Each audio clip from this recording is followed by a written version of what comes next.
Okay, all of you are welcome to today my talk. Today my turn. So yesterday I received a question. I think Chinta sent me. So I will first start talk based on that question.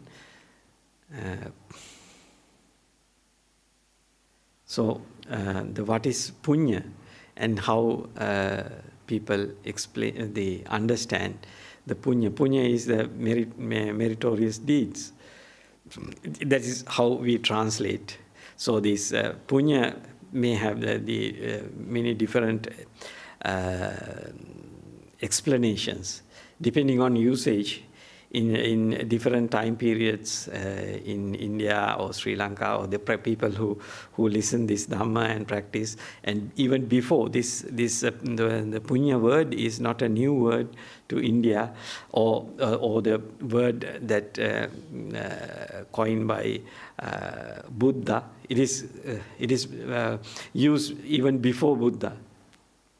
That is not a Buddha's word. So that's why the Puñña have the many different meanings and different uses. But it all come in the same similar context. That means it makes you happy. It gives you something better, or it improves the skills or abilities, or in other words, it purifies. It purifies your mental actions, verbal actions, bodily actions, or it purifies whatever thing you get in future. So the Puñña Abhisankara. So that means it makes something better. It gives something good. So this Puñña is always based on the verbal actions, bodily actions, and actions of your mind.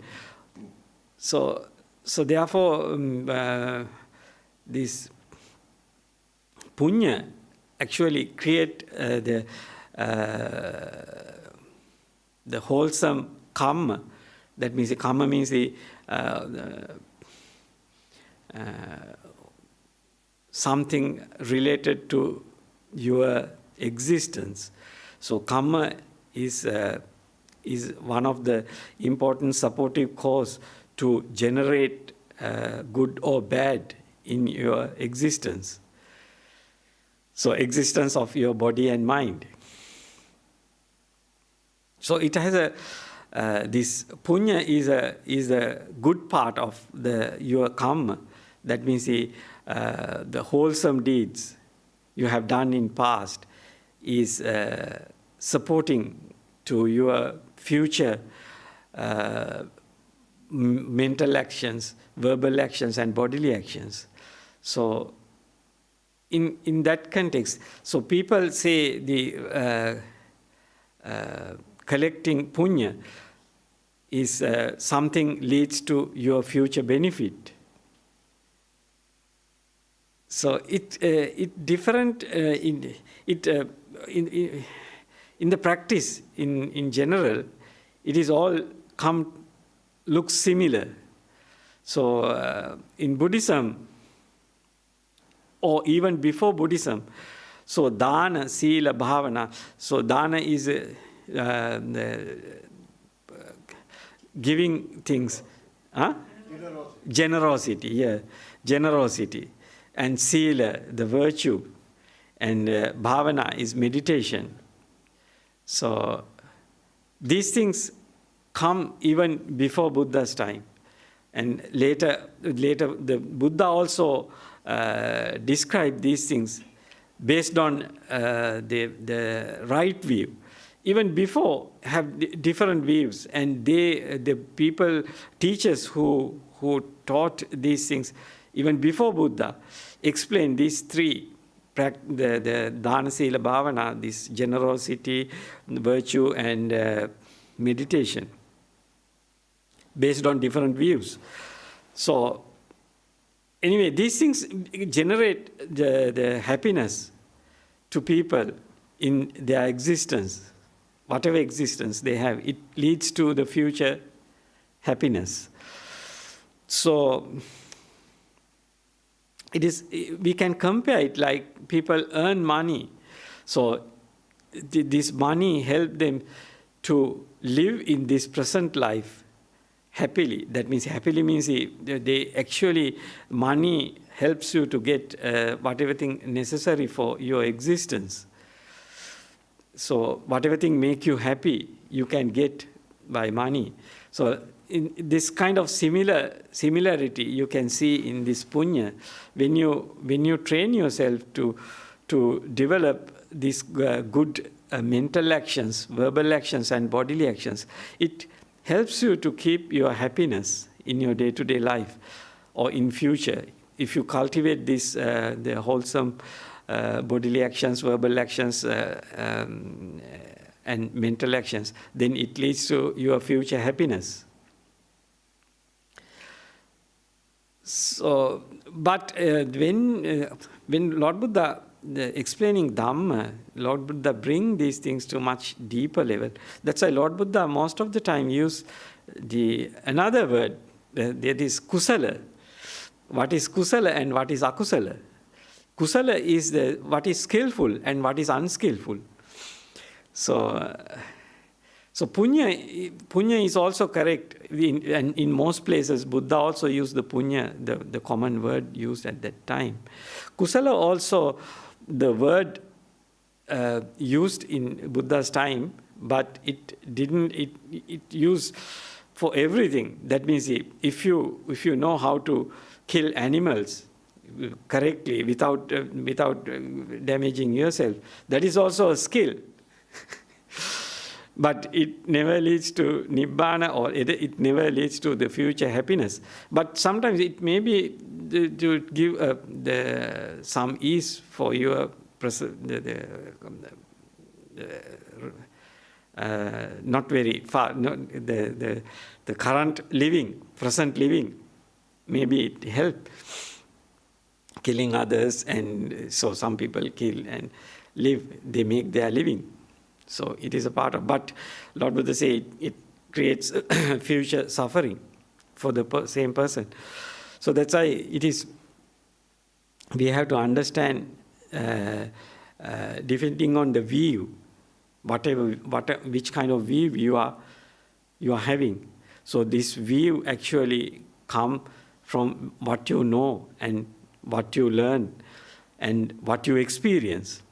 Because when we develop our minds to higher stages, we experience something not common to this human world. So then they have a broader understanding about existence. So therefore, when you listen to people who have that broader, wider understanding about existence as a whatever living being, so then you understand this life, or you develop the different kind of view regarding this existence or this body and mind, how these things works and what are the things support to each and every moment, which kind of mind states arise within yourself, and your bodily actions and verbal actions, how they are arising in each and every moment, what are the causes and conditions behind these things. When people develop mind, they can clearly understand, they can clearly see, directly understand these things. So that's why it is important to listen to the people who develop their mind, and the teachings of Buddha, or the people, even other religious teachers also taught their teachings are actually based on the higher states of minds. So that's why all these teachings exist thousands of years, and it gives benefits for the humanity, because they also develop their minds to higher states, and taught to the humanity what's good and what's bad, then how to understand these things, and how to develop minds to higher states, which leads to the future happiness, future benefits. So that's why this generosity and virtue and meditation is just the basic framework of explaining punya, or the skillful verbal actions, bodily actions, and mental actions.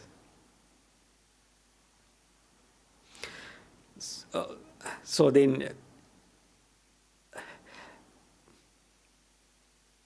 when people have these good practices, so they get the happiness in the present life. This is what we can explain easily.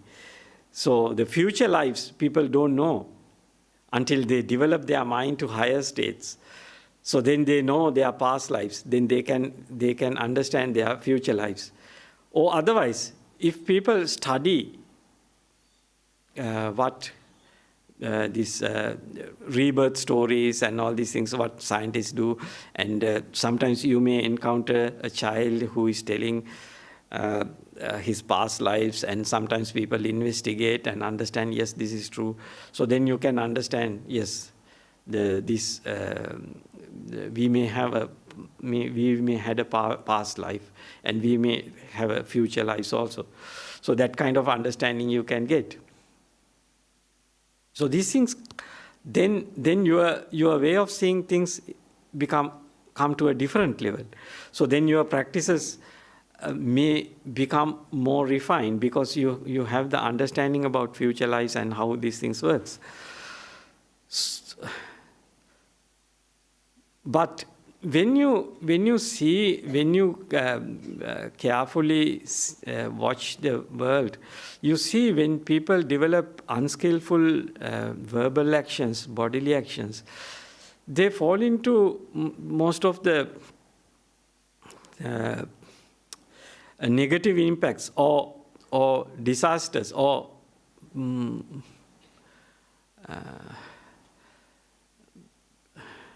losses. Sometimes they face losses, or losing their friends, losing their goodwill. So these kind of things you can see when people do not practice the kusala, or the skillful means, or skillful or correct meritorious actions, meritorious verbal actions, bodily actions, and mental actions. So then we just, in simply now,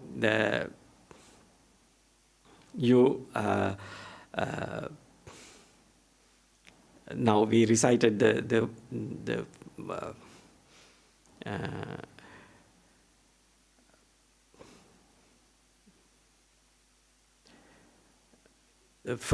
five virtues. So then now that is sila, the pancha sila.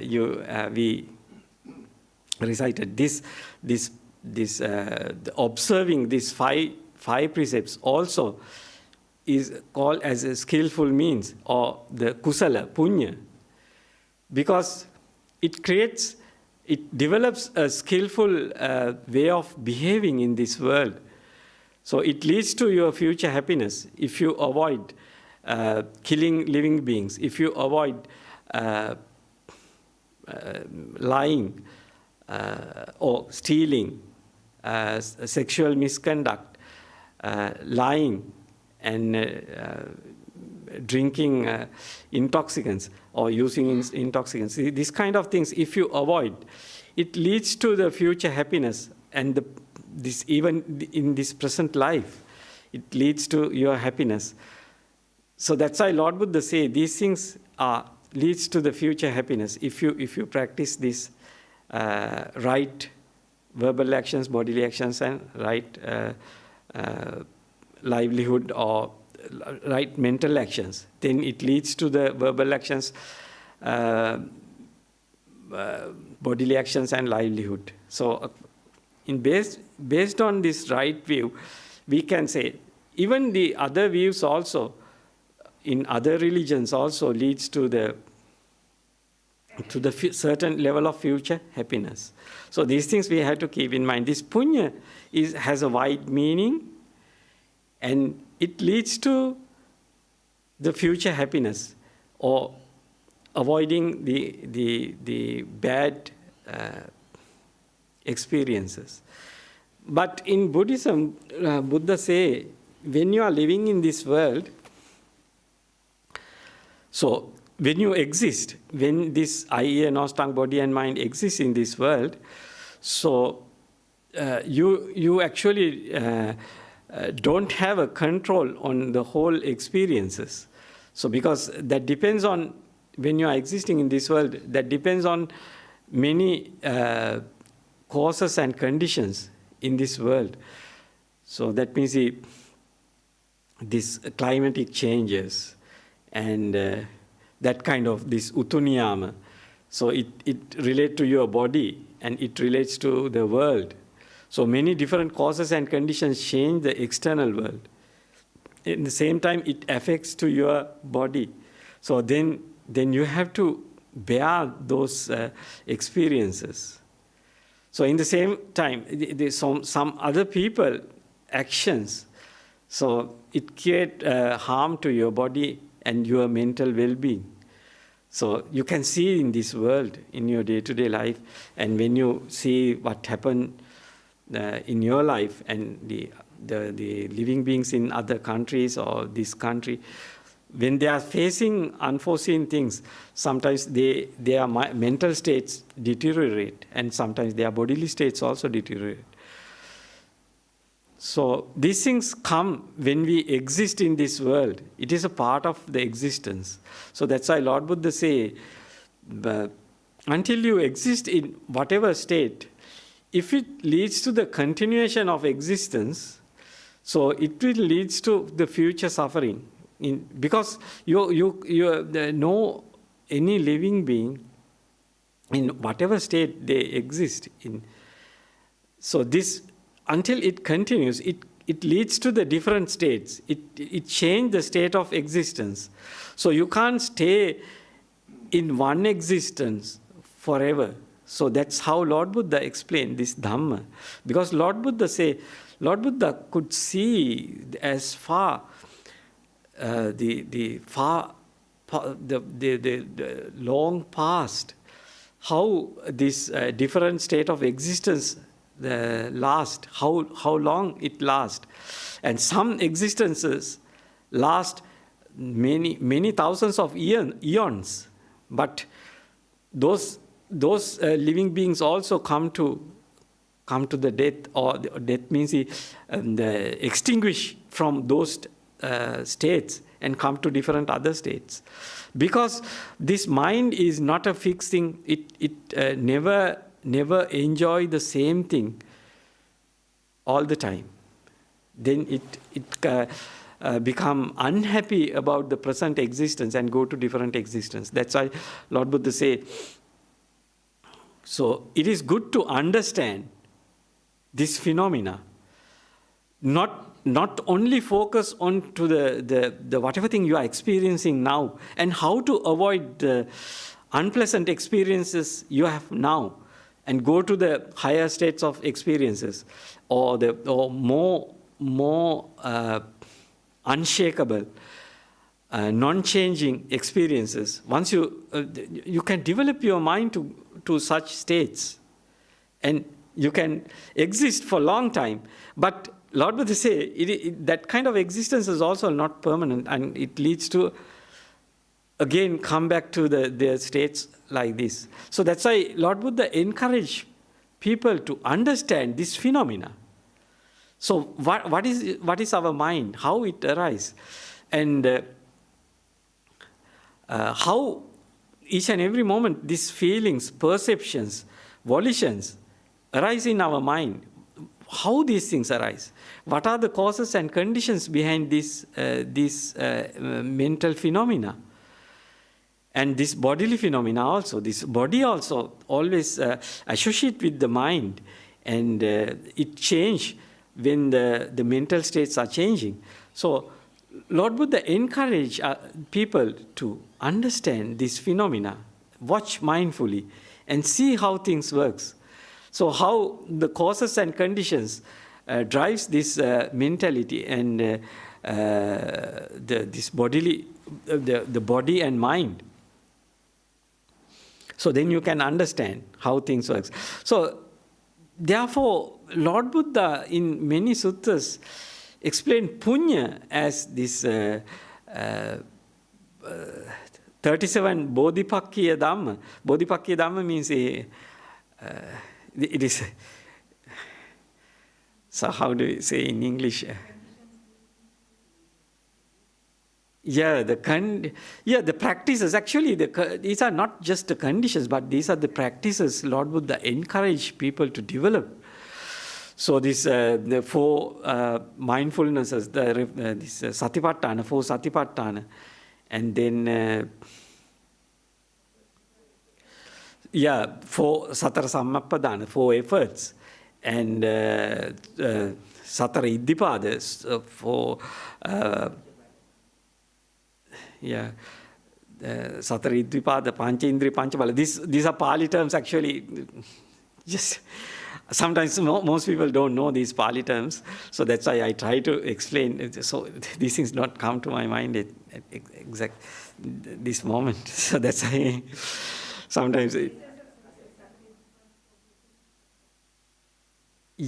Four ways to success. This satara iddhipada, and pancha indriya and pancha bala. So the five the spiritual faculties should develop, and these five spiritual faculties become the five powers, the pancha bala. So then the seven bojjhanga, the enlightenment factors, seven enlightenment factors, and noble eightfold path. So Lord Buddha explained this the kusala or punya as this 37 bodhipakkiya dhamma. In some suttas you can clearly say, Lord Buddha clearly say these things. But someone can say it is the higher level. But these things come from right view. When people practice right view, so this path, people come to the path. When you practice the right view, their way of seeing things change. Then their intentions change to a different level. So the kindness, softness, gentleness arise in their mind because the way they see this world. So then they can quickly avoid the past akusala. That means if your past bad practices, when because the present moment, the bad intentions may arise based on your past practices.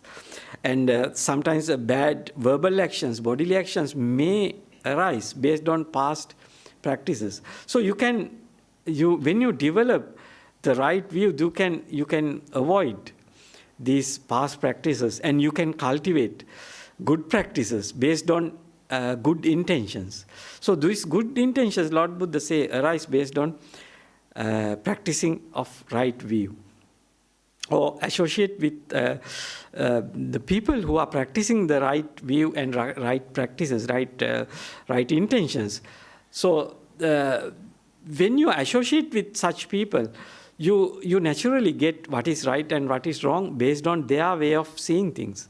So that's why Lord Buddha say it is good to associate with the people who practice the right thing. So it leads to future happiness. So that's why even all religions give this right guidance in deep level. But sometimes when it comes to the general level of practice, these are mostly corrupted. Most people have the corrupt practices, wrong understanding about how to behave, how to act, how to react, these things. Then it comes to a different level. So that's why it is important to understand within yourself, whatever thing leads to more greed, more hatred, it is harmful. It is not leads to the future happiness. it leads to the much more suffering in future. Even within this life, it leads to the deterioration of your body, even without without going to old age. Even in your early stages of your life, or middle stages, or later stages, this unskillful mental actions leads to suffering.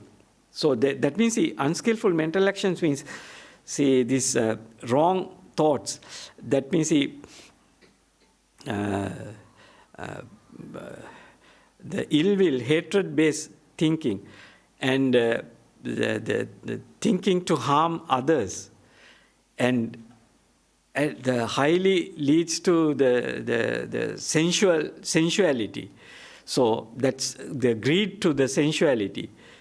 These things leads to suffering, because it drives your mind to do the unskillful actions, because the greed drives your mind drives your body, speech, and mind to unskillful actions. So that's why Lord Buddha say, if you understand this your experiences based on right view, then your mind become kind, soft, and gentle to yourself and all other living beings, and all the other objects in this world. Not only the living beings, even the inanimate objects. All other things in this world. You become kind, soft, and gentle, because you understand why your mind become unhappy. Because wrong view. That means you don't take these things as impermanent. And your eye, ear, nose, tongue, body is always based on causes and conditions. And when the causes and conditions change, this eye, ear, nose, tongue, body, and mind change. And your feelings, perceptions, volitions change. So this is a natural phenomena based on causes and conditions. So when we keep in mind this reality, then you are kind to whatever thing arises in your mind. You just think twice about whatever thing arises in your mind, and you choose only the wholesome or skillful means. You can abandon the unskillful means, because you are not taking things arise in your mind as yours. It arises based on causes and conditions. When you take things in that way, so you can relate to these things in a different level, and you can avoid unskillful stuff, the unwholesome stuff, or this apunya, the opposite of the punya, you can avoid. And then you can practice, develop, cultivate the punya, or the skillful practices. So that is important. So that's why the Buddha's teaching, according to Buddha's teachings, this punya or kusala, you understand based on that view, right view. Otherwise, you can't differentiate this what is the skillful and what is unskillful, what is wholesome and what is unwholesome, what leads to the future happiness and what not lead to future happiness. These things always we understand based on right view, or otherwise you have to associate with good people. You can get this understanding when you are associate with good people. How do we understand good people? So that's why Lord Buddha say, then you have to investigate. When you are associating with some people, you develop the more happiness, and you avoid suffering, avoid unskillful actions. It leads to your happiness. It leads to your future happiness. And you see you are getting more and more happy and more contented about your actions, about your way of living. So, in the same time, you can see, if you investigate, your greed, hatred get reduced. So, when you associate with good people. So, good people means, these are many different levels. That's what I say, this. Even based on other religions, the deep teachings of other religions also leads to the happiness of people if they practice correctly. But it differs to the Buddhist practices when it goes to the more deeper levels. So that's why even people develop the right, that kind of views also. So they say these unskillful bodily actions leads to suffering in this life, even. So, but they encourage people to avoid the five sense world and the practice metta, karuna, mudita, upekka. That means the loving kindness and the compassion to the other people, rejoice the others' good deeds, this kind of things, and the equanimity of mind. These things, the other religions also encourage these practices. It leads to the happiness of people. So these are all punya. The Lord Buddha praised this kind of practices. But if you don't have the right view, you don't focus your mind to understand the phenomena, this reality of body and mind. So then once you understand this reality, you see whatever kind of existence leads to suffering. Because this existence, once you, until you believe, you experience these things. This experience is also arise based on causes and conditions. These experiences are not mean that you experience these things. The you is actually that notion arise based on delusion, not understanding how things arise and how things cease. So that's why it is important to come to this right view. So other views also leads to the happiness to a certain level, but not it is everlasting.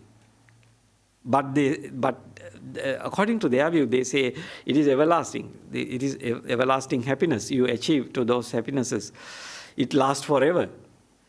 But Buddha say no, that is not true. So that is the difference. But it also gives some level of happiness. So you should not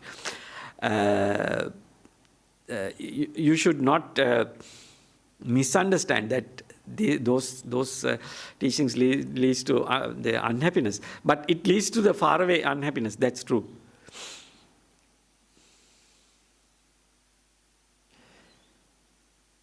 So now, if you have any questions, you can ask.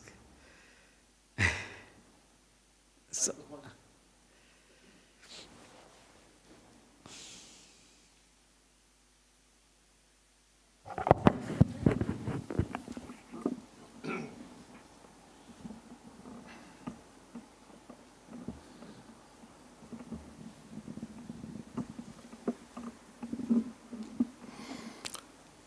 Bhante, this question of Puñña and Kusala is a commonly asked question from many, many centuries. The volitional activities in both situations the same, with the word, activities, action, and the mind. Both lead to positive outcomes. That's one thing is different here is the wisdom faculty that comes in. If you practice without wisdom, all the good things with word and activities and thought, of course you get positive results, but you are still in the realm of samsara. You are subject to the laws of causality. Of course you get good results, but you're still in the samsara. You might eventually find your wisdom and liberate yourself. But Kusala is different. Kusala is you are with Samma Ditti Samma Sankappa, and with insight, which you mentioned, this Dhammanupassana, all those things, whatever you do with wisdom is lead to liberation, not to be in the samsara. The kusal is really all same activities, but the end result is different, to get out of samsara. It's the end of liberation. That's simple. That's a very simple differentiation between the two. Puñña, you are subject to all the laws of causality. You will get positive results. But you are still, Buddha says, samsara is whether you are having castles and still it is suffering. But Nibbanam Paramansukam, that comes with kusal act, how you apply yourself. Same activity, but with a different mindset of wisdom. Yes, that's correct. That's what the Lord Buddha teach in that way. So because these people have mixed understanding about punya and kusala. So the Lord Buddha used that different word to encourage to the right practices, right skillful, develop the skillful verbal actions, bodily actions and mental actions. Actually at the beginning, mental actions. It leads to develop the right verbal actions, bodily actions and livelihood. It is just day-to-day life. But Lord Buddha encouraged to liberate mind from this five sense world. So that is the last part of the Noble Eightfold Path. I always teach here. So that's why this is important thing. But people, most of the time, people don't much focus to the last part, but they want to, when they talk about this punya and kusala, so they think about the dana sila bhavana. Dana sila is mostly they use bhavana, they give the less importance. So this bhavana actually leads to the liberation from five senses, liberation from suffering. First, they have to develop the liberation from five senses, and then they understand these five senses also arise based on causes and conditions. When the causes and conditions ceases, these five senses world ceases. So they can directly experience. Then they can directly understand how this phenomena works, how these phenomena arise based on causes and conditions. So then they can understand this experience is always conditioned by causes and conditions. It is a part of the system. So then you are not deluded, whatever thing you are experiencing now. So then you can let go and liberate your mind. So, okay, ask questions. Can I ask a question? Yeah, ask.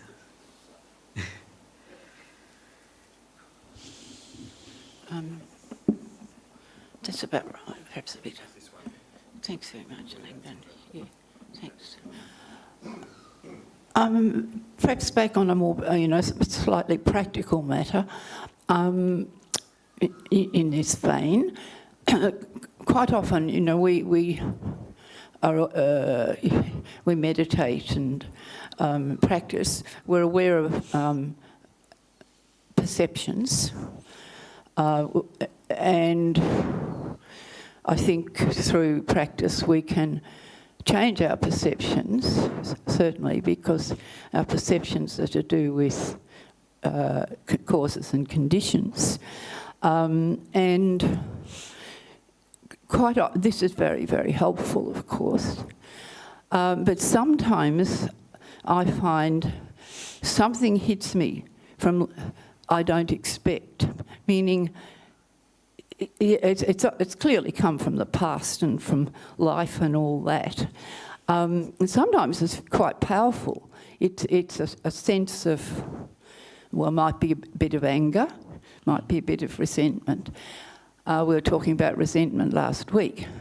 And I often wonder how much help is it to the person, such as myself, to actually understand what the causes and conditions are that's brought up.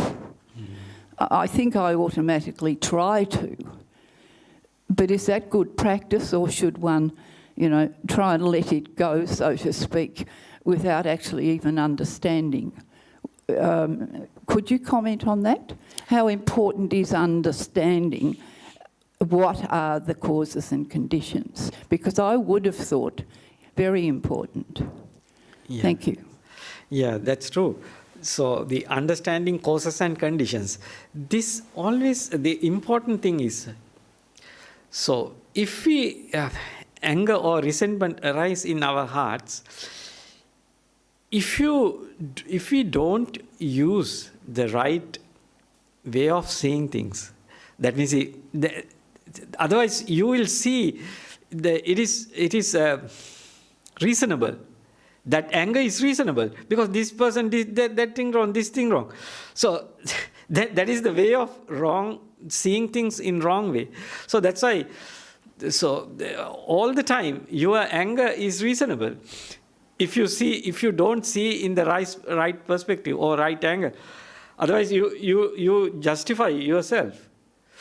So that's why it is important to have the right view, develop these things. The impermanent nature, this non-self. So not only you, all the other living beings also non-self. It is just a flow of happening things. So your experience is also the same.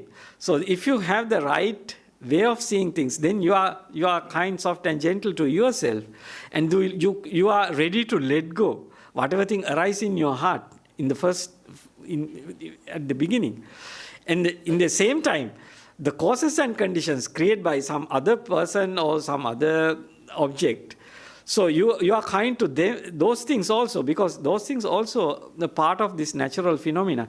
The natural causes and conditions arise this kind of actions or conditions.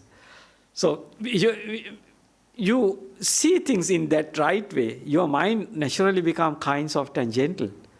Otherwise, you find out the justification for your bad actions. That means the anger, hatred, or the lust, or the craving. All these things you can justify if you see in the wrong way. So that's why it is important to develop the right perceptions at the beginning. These are impermanent. And these are non-self. All these things arise based on causes and conditions and each and every moment, and not because I, me, myself. So the past karma is not a my thing. It arises based on causes and conditions at each and every moment in the past. But only thing, it relates to this present, this stream of consciousness. So it supports these past causes and conditions, supports each and every moment to arise this consciousness. It is natural phenomena. It is not I, me, myself.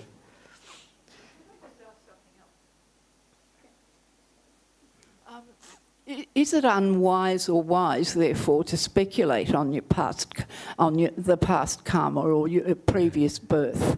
I guess what I'm getting at is examination of what brings about, a particular feeling or a particular, emotion. Is it worth trying to trace it, to really understand it, or even to reflect on, what has brought me to this mind state? So that's just part of it. Thank you. Yeah, it is important, yes. Yeah, with the right set of mind. If you have the wrong mindset, then you go to the wrong conclusions. So if you develop the right set of mind, then it is okay, it is good. Otherwise, if you don't have the right set of mind, you just avoid it. It is better. Because that is also important. If you know this is bad, that's enough to avoid it. So that's why sometimes that's why Lord Buddha sometimes say, don't go to prapancha, this proliferation. If you go and investigate things, more anger, hatred arise because you are in the wrong mindset. You're saying not to. Yeah. If you have the right mindset, you can do it. If your mindset is wrong now at the present moment, then you fall into the wrong direction. So that's why it is important to see that this anger, hatred, whether it is rising, increasing. Lord Buddha say, if this unskillful mentality increase, quickly avoid it. No, don't let it to get momentum. Cut off it and let go it. So that's why it is very important to have the right mindfulness, not the mindfulness. Just bare mindfulness doesn't mean much. So that depends on your wrong view, maybe it depends on the wrong view or wrong relationship.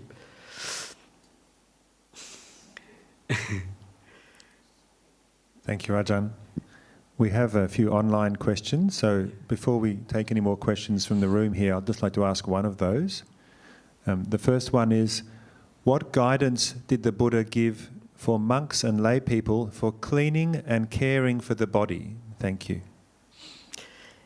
Yeah, the Lord Buddha say to cleaning and caring body is according to the monks, the monk's life. So they have to do. It is conducive to their practices. So it is something different to the lay people, because lay people have to live their lay life in lay community. So their way of maintaining their body is different to a monk. So monks maintain in a much more. They don't go very deeply as a lay person who, because lay life behaviors and monks' life behaviors are different.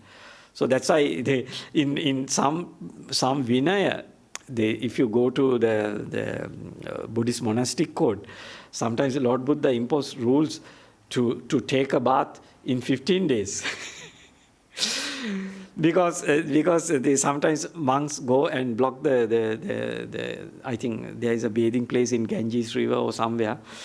So then the king also don't have time, don't get a chance to take a bath in that river. So the monks go all the time and take bath. So then Lord Buddha imposed a rule, so you should take a bath once in 15 days. So that kind of the bodily. Only for 15 minutes. Huh? Only spend 15 minutes bathing. So spend only 15 minutes. No, not 15 minutes. Once in 15 days. Oh, once in 15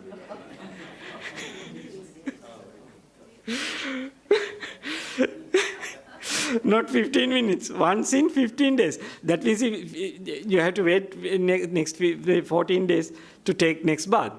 So, because the meaning is this, the cleanliness of your body you have to maintain to keep your body healthy. That's all. Not to just it is supportive to your meditation practice. So, if your body becomes sick and problematic, then you sometimes you may not be able to practice meditation comfortably. So that's why Lord Buddha have that kind of, but Lord Buddha say if this hot season, if you can't bear the pains in your body, so you just go and take a bath, it is okay. So this kind of later the Lord Buddha gave some exceptions to that rule. So you can get the understanding how Lord Buddha tell these things, because when you practice whatever thing, whether it leads to your the meditation practices or your whatever state, whatever way you are living in this world. That means if you are a monk, you have a different kind of life. If you are a lay person, or that depends on your job. Sometimes, if you are a farmer, so your way of living is different to a person who is working in an office or somewhere. So work with other people. So that depends on the way how you live. It should lead to your happiness. It should lead to avoid the future problems. So that is the main way of seeing things, how Lord Buddha taught us to. If it leads to future unhappiness, if it leads to more greed, hatred and delusion, Lord Buddha say avoid it. Basic practices, how we understand what is skillful and what is unskillful, what is good, what is bad. Lord Buddha say, you have to take like that. That means if your actions leads to future or the more greed, more hatred, more delusion, or future unhappiness, just avoid it. That's what Lord Buddha say. So is there any more questions? Keep the house clean and tidy. Yeah, that's it. Yeah, when you are living in your place, you have to keep it tidy. Then your mind also get ease and happy. If it is untidy and dirty, so your mind also not happy. So, but in some situations, if you are busy in doing something, sometimes you are not much aware of it. Or if you attain jhanas and stay for 7 days, 14 days, so can you sweep your kuti? No, you don't get the chance to sweep. You are just attaining jhanas. So this kind of monks also lived in Buddha's time. So how can we say, oh, you didn't sweep your kuti, or you are bad? Can we say? No.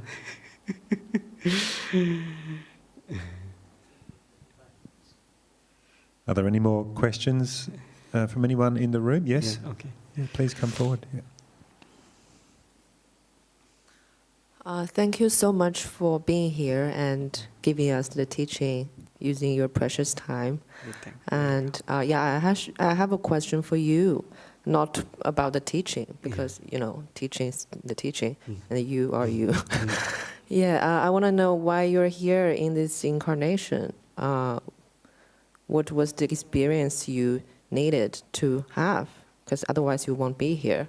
So what was it that kept you here with us? And do you not?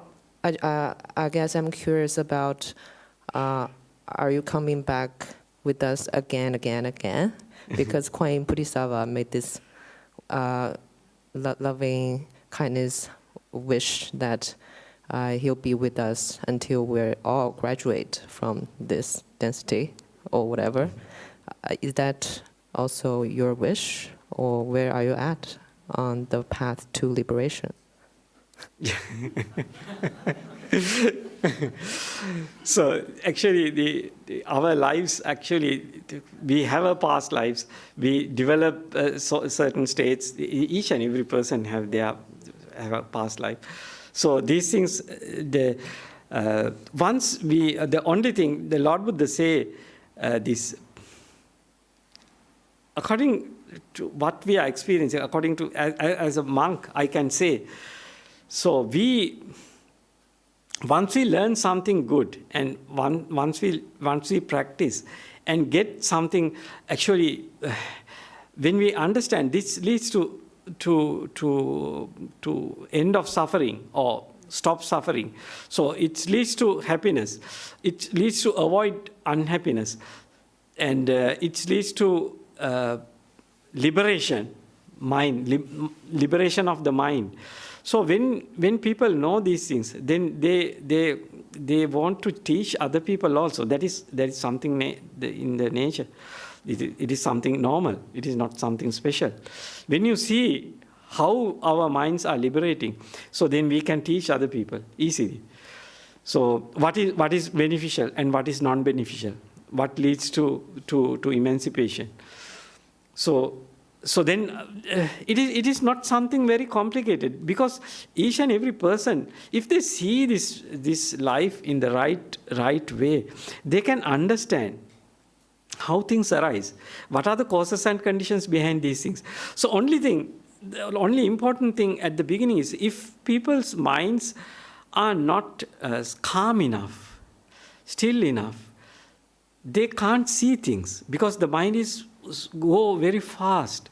So they can't see what is actually happening, how these things arise and how things ceases. So when the minds become calm and still, they can see many things if they are inspired to see those things. So that's why it is important to develop the meditation practices to calm their minds and develop the stillness in minds. So then if you listen to Dhamma, then you start investigating within yourself. If you have the right mindfulness, you can see things clearly. So then you can understand, oh, these things arise in this way, this ceases this way. So then you know why things arise in our mind. What are the causes and conditions? Then you know how to avoid things.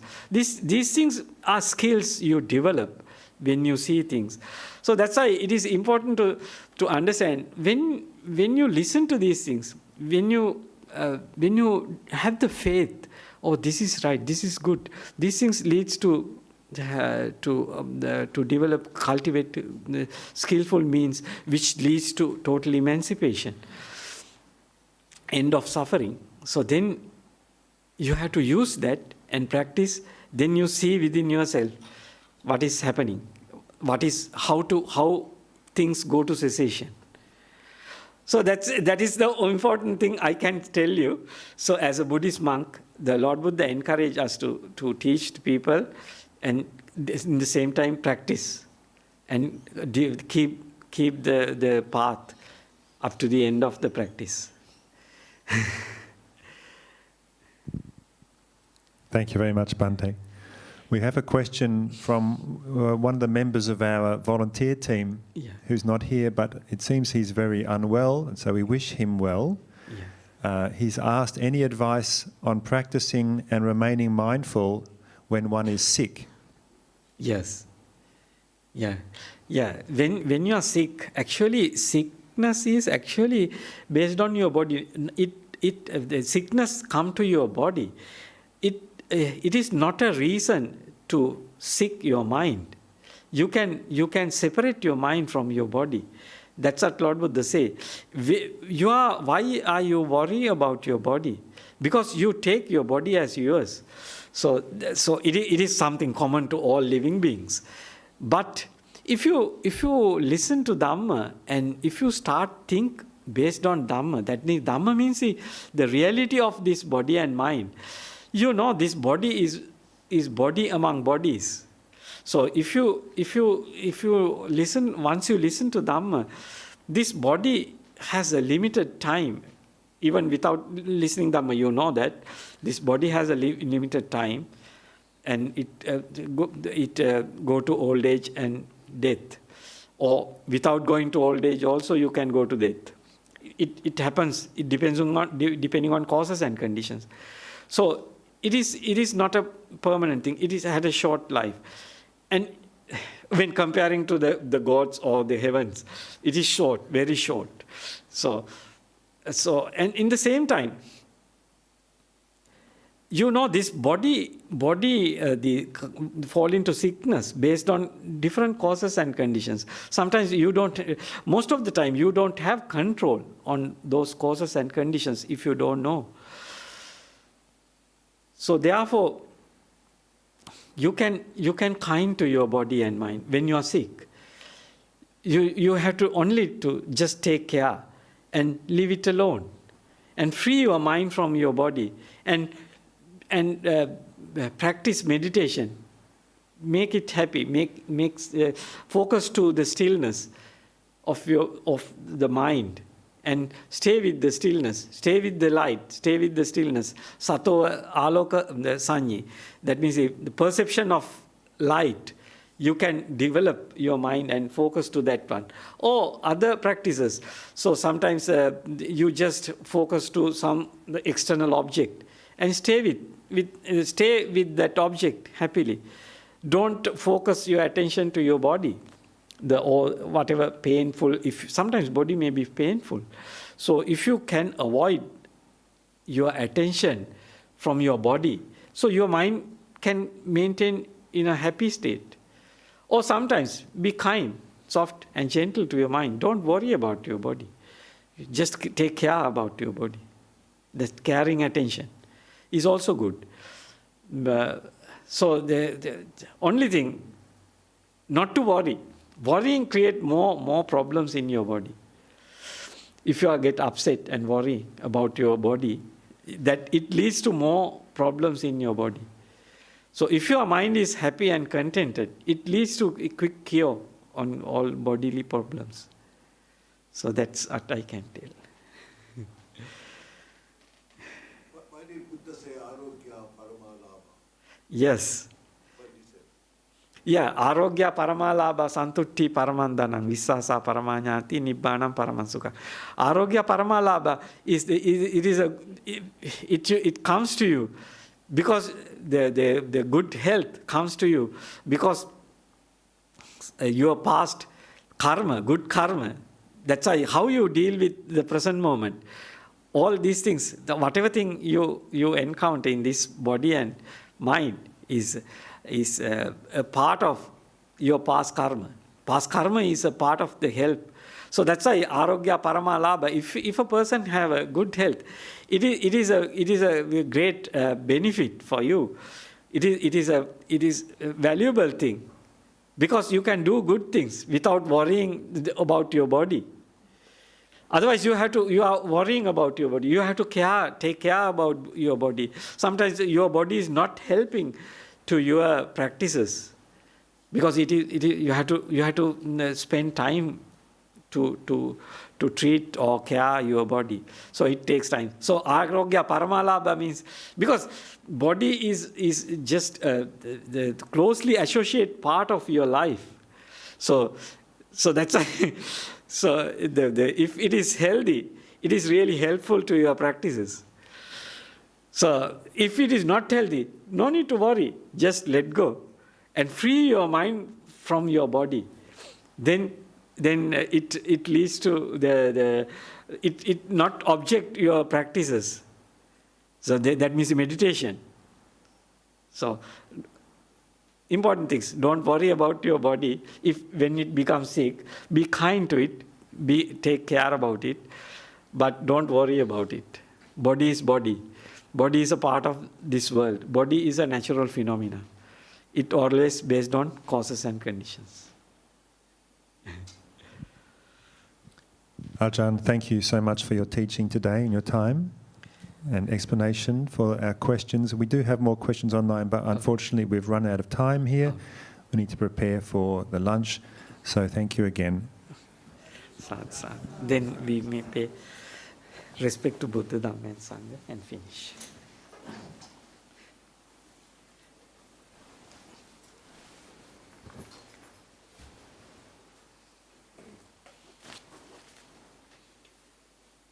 Arahang Samma Sambuddho Bhagava Buddhang Bhagavantang Abhivademi Swakhato Bhagavata Dhammo Dhammang Namasami Supatipanno Bhagavato Savaka Sangho Sanghang Namah